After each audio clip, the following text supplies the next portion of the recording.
Hey everybody, this is Bev Gray from Technique Tuesday. Today I get to share with you some tips and techniques for using the new Love Home stamp set. Now when we designed this, we really envisioned it to be for memory keepers, so I want to show you some memory keeper projects first. This little book is a new thing I'm working on. It's a traveler's journal that I haven't used before this brand, and so I'm not quite sure what the paper is going to be like yet. So I haven't decided yet whether I'm just going to take this journaling card, which uses the story of this home as the journaling prompt, and go ahead and journal here, or whether I'm going to go ahead and just stamp it straight onto the page and sort of see what happens. So I'm playing with ideas about what I'm going to do here, whether it looks like that journaling card or looks like this one, to talk about my friend Leanne and her new home. So there's a super easy way to just make some journaling cards just by stamping. Now on this accent piece, instead I used the Bless This Home stamp, and I did some heat embossing so I could make this photo caption to go next to the picture of Leanne. Now on the next page I'm working on some highlights of a trip that I went on with my husband and my daughter. And for this one, I did that same sort of photo caption notion, but I did some coloring to add pops of color into those letters. So when we design stamp sets for memory keepers, we try to make sure that there's a really easy way for you to be able to add a bit of color without a lot of work. So let me show you how I add those little pops of color.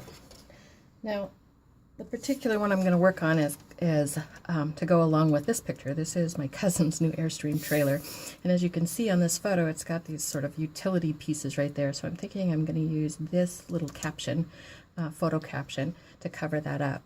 And I've already picked out some ink colors that I've been enjoying working with, and I've just used my clear block as a little palette to add those colors. So I've got Fired Brick, Peeled Paint, Wild Honey, and Faded Jeans.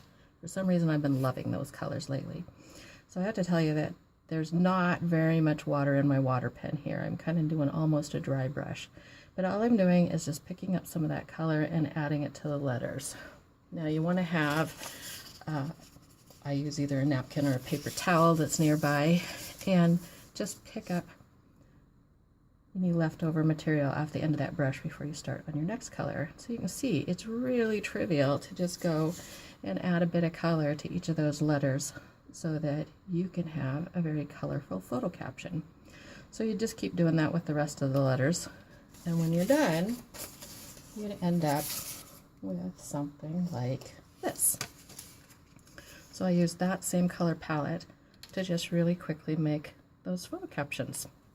I'm not sure whether I'm going to go ahead and put this in my traveler's notebook or whether I'm going to put it in my traditional scrapbook, but I've also made a little journaling card to go along with it. So I think I'll probably go at like this on the page and do something like that for this picture of my cousin's RV.